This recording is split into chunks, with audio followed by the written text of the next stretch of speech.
आत्मजीत भाई, क्या हुआ आज दिन भर और क्या रहा? हमने तो देखा किसानों पर जो है गोलियां चली, रबर की गोली भले चली, गोली ही थी लेकिन रबर की हो चाहे लोहे की हो चाहे पीतल की हो।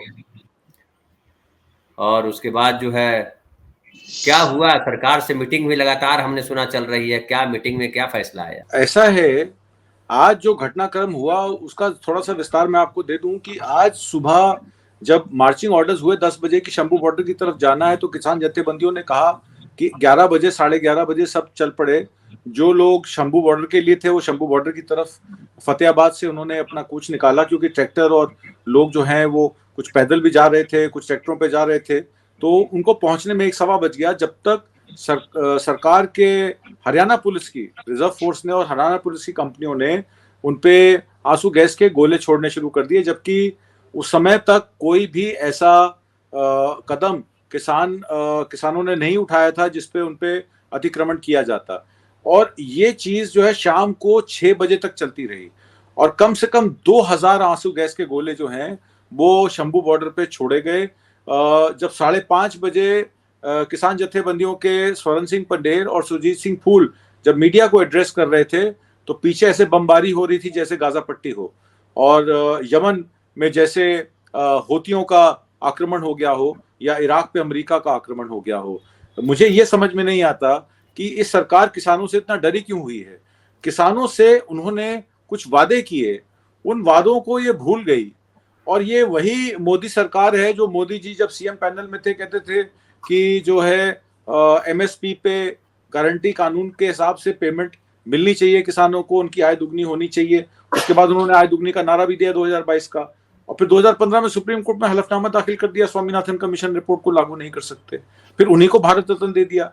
अब कांग्रेस ऑपोजिशन में है, तो कांग्रेस ने छत्तीसगढ़ में अपनी रैली में राहुल गांधी ने अनाउंस कर दिया कि ये खड़गे साहब से बात हुई है, और कानूनी गारंटी मतलब कि इससे कम में खरीद ना हो, एमएसपी से कम में खरीद में ना हो, इसका कानून हम कांग्रेस पार्टी प्रपोज करती है। इंडिया अलायंस के सभी गठबंधन साथियों से निवेदन है कि उसको लागू करें। अब ये वादा तो बीजेपी सरकार ने भी इलेक्शन से पहले किया था, 15-15 लाख रुपए देने का, एमएसपी देने का, 2 करोड़ नौकरियां देने का, और बाद में मैनिफेस्टो की इंप्लीमेंटेशन पे कोई सीआरपीसी में या आईपीसी में कोई धारा तो है नहीं कि सरकार को आप आड़े हाथों लेंगे, या सरकार में जो भी मैनिफेस्टो बनाते हैं उनको अरेस्ट करके उन पर कार्रवाई की जाए। तो चूंकि ये वादे हैं, कस्में वादे प्यार वफा सब बातें हैं, बातों का क्या। आप ऑपोजिशन में तो वादे करते हैं और जब सरकार में होते हैं तो आप कहते हैं हम कर नहीं सकते। भाई इससे पहले यूपीए की सरकार थी, कौन सा उन्होंने 10 साल में एमएसपी दे दी। पर कहने को यह भी है, उम्मीद पे दुनिया कायम है। आज राहुल गांधी ने सामाजिक न्याय की बात की तो सही, आज से पहले तो नहीं की थी। आज राहुल गांधी ने एमएसपी देने की बात की तो सही, आज से पहले नहीं की थी। तो हम कहते हैं कि चलो कम से कम कोई कह तो रहा है। मोदी जी तो कह के मुकर गए, पर राहुल गांधी कह तो रहे हैं, तो विश्वास तो उन्हीं का करना पड़ेगा। हम और आप तो प्रधानमंत्री बन नहीं पाएंगे, तो जो जिसका जो काम है वो वही करेगा। अब वापस आ जाते हैं आंदोलन पर। आंदोलन पे जिस तरीके से आपने देखा खनूरी बॉर्डर पर भी जो वहां के बीकेयू सिद्धूपुर के जो जगजीत सिंह डल्लेवाल हैं, उनके काका करोड़ा जो उनके प्रधान हैं पंजाब सूबे के, वो अपनी फौजों के साथ वहां खड़े थे, और 3:30 बजे 3:45 बजे करीब उन्होंने कहा कि हम बॉर्डर की तरफ, क्योंकि 3 बॉर्डर चिन्हित किए गए थे। एक तो था आपका शंभू बॉर्डर, एक था आपका खनूरी बॉर्डर, और तीसरा आपका था ये जो सिरसे के साथ लगता है। उसमें उन बॉर्डरों पर जब बातचीत उन पे ये हुआ कि 2000 ट्रैक्टर जो है वो शंभू बॉर्डर पे पहुंचेगा, और उनके लोग पहुंचेंगे। 2000 ट्रैक्टर, 2,500 ट्रैक्टर जो है वो शंभू खंडूरी बॉर्डर पे पहुंचेगा, और बाकी जो है वो सिरसे वाले बॉर्डर पे पहुंचेगा। अब बात यह आ जाती है कि वहां जो हनुमानगढ़ और गंगानगर वाला जो एरिया था राजस्थान का, उसको क्योंकि अब वहां डबल इंजन की सरकार है, तो अब बात यह आ जाती है, गंगानगर उन्होंने सील कर दिया, राजस्थान का बॉर्डर लगता है। अब वो डबल इंजन की सरकार बन गई, पहले कांग्रेस अशोक गहलोत की सरकार थी तो कोई दिक्कत नहीं थी, तो वहां से राजस्थान से ट्रैक्टर पहुंचे नहीं। तो जो इस साइड के थे, सिरसा साइड के, वो भी खंडूरी साइड चले गए कि वहीं से अपना नाका लगा के उधर खोलते हैं। अब शंभू बॉर्डर पे जिस तरीके की तैयारी थी, एक ट्रैक्टर आनंद फानंद में वहां बॉर्डर मतलब जहां पे वो उन्होंने सीमेंट के लगा रखे हैं अवरोध, वहां तक पहुंचा, और वहां पुलिसकर्मी ने अपनी लाइसेंस पिस्तौल निकाल के उस पर तान दी। इसका भी वीडियो है।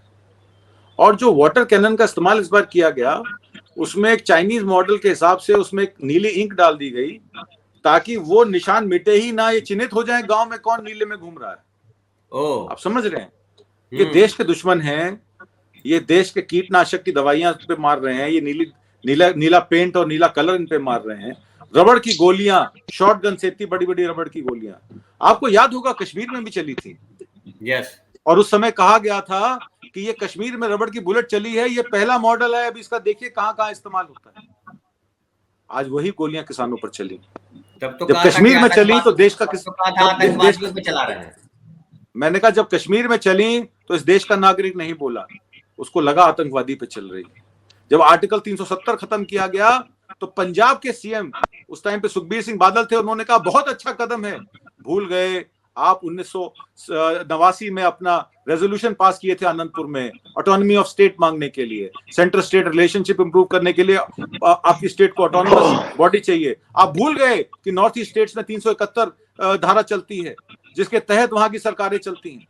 आपने तमाम दमनकारी नीतियों के साथ सरकारों के, स्टेट्स की सरकारों के साथ खिलवाड़ किया।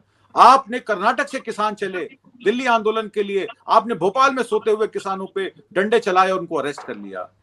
हमारे एक साथी कुलगुरु शांता कुमार जो रही है किसान संगठन के वहां पे अध्यक्ष हैं, हेड हैं, और वो बहुत बड़े किसान नेता हैं, उनकी वाइफ के उनकी धर्म पत्नी के सिर पे पीछे चोट लगी पुलिस के दमन की वजह से। ये सरकार की नीति है, ये डबल इंजन की सरकार है। मध्य प्रदेश में डबल इंजन की सरकार बनती है, आप सोते किसानों को ट्रेन से खींच के निकाल लेंगे। ये कौन सी नीति है? हाई कोर्ट संज्ञान ले रही है कि आप रास्ता क्यों नहीं दे रहे? कॉन्स्टिट्यूशनल राइट, आर्टिकल 1920 जो सरकार आपको टोक रहा हूँ। ये कर्नाटक के किसान चले थे जहां मध्य प्रदेश से उनको उतारा गया और पीटा गया, उसमें से किसान नेता की पत्नी के माथे पे पीछे चोट लगी थी, गहरी चोट थी, क्या हुआ उनका कुछ खबर है? अब वो अस्पताल में है। कुलगुरु शांता कुमार की मीटिंग में बैठे थे, वो पहले आ गए थे तो इसलिए वो मीटिंग में बैठे थे। वो 13 किसान संगठनों में थे जो मीटिंग मतलब होशो हवास में है ना, ज्यादा चोट नहीं लगी है ना, हेड इंजरी ज्यादा गहरा नहीं है ना। अब देखिए चोट तो चोट होती है, सर की चोट का असर तो इमीडिएटली आप उसका रेप्रिकॉशन नहीं। मेरे सर पे भी चोट लगी थी 3 महीने में, समझिए कि अपनी सुध में नहीं था, तो सर की चोट का तो आप कुछ कह नहीं सकते ना। छोटी से छोटी चोट भी कितनी घातक होती है, आप कैसे उसका बयान कर सकते हैं। अब बात यह आ जाती है कि किसानों पर जिस तरीके से 2000 आंसू बम के गोले फेंके गए, जिस तरीके से रबड़ बुलेट्स चलाई गई, जिस तरीके से किसानों को, किसान मांग क्या रहा है? आज एक गोदी मीडिया में कई चैनलों पर यह चल रहा है कि अगर किसानों को एमएसपी दे देंगे तो 12 लाख करोड़ रुपए का नुकसान हो जाएगा सरकार राजस्व।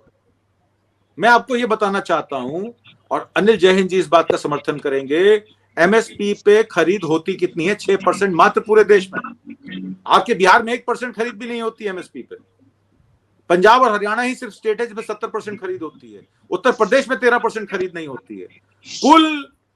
कुल एग्रीकल्चरल आउटपुट का सब मिलाकर, कैश क्रॉप मिला लीजिए, सब्जी फल मिला लीजिए, धान मिला लीजिए, गेहूं मिला लीजिए, बाजरा मिला लीजिए, सारी फसलों का भी आप दौरा कर लेंगे तो 6% से ज्यादा खरीद एमएसपी पे नहीं होती है। एमएसपी का कानून सरकार से इसलिए मांगा जा रहा है कि जो शोषण होता है किसानों का व्यापारियों द्वारा, आड़तियों द्वारा, प्राइवेट बिजनेसमैन द्वारा, उस पर रोक लगनी चाहिए। मिनिमम मार्जिन कॉल मांग रहे हैं आपसे, वो मिनिमम समर्थन मूल्य मांग रहे हैं। वो ये नहीं कह रहे हैं कि सारा अपना पैसा हमारे अकाउंट में डाल दीजिए। इतनी छोटी सी डिमांड उनकी और उसके लिए इतना प्रताड़न। ये सरकार क्या सोच रही है?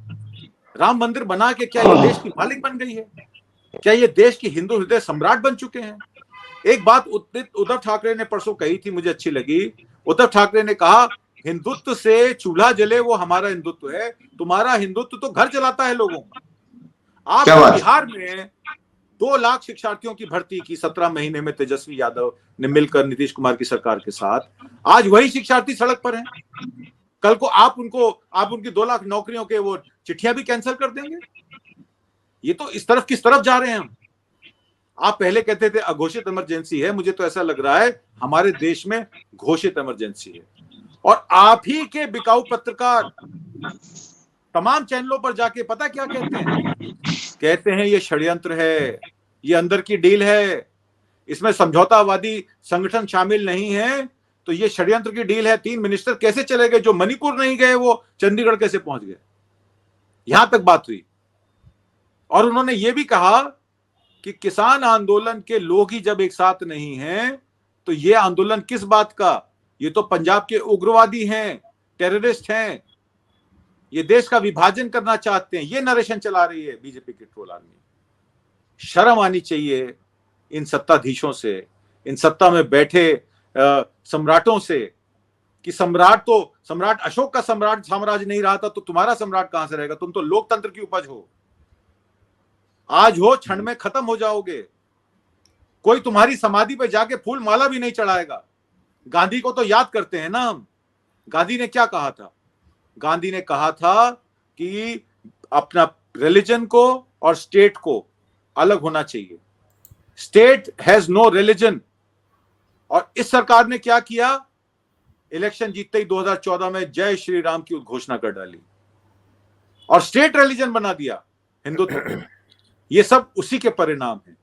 जब तक आप धर्म के काले चश्मे से अपना चश्मा उतार के किसानों, उन श्रमिकों को, पहले इन्होंने कहा कि मजदूरों का शोषण करते हैं, ये बात भी आई तो उसका नरेशन दे दिया। आप 700 रुपए दिहाड़ी में किसानी से कनेक्ट कर दीजिए ना मनरेगा मजदूरों को, हम देंगे दिहाड़ी इनको। तो आज यही हुआ। जब युद्ध विराम होता है महाभारत का, तब भी जब शंख बजता है अपने शिविर में जाते हैं। हाँ, तो यहाँ जो है, यहाँ कैकेयी के शिविर से गोलियां निकल रही थी, आंसू गैस के धुएं 6 बजे के बाद भी फेंके जा रहे थे। पूरी रात चलेगा ये।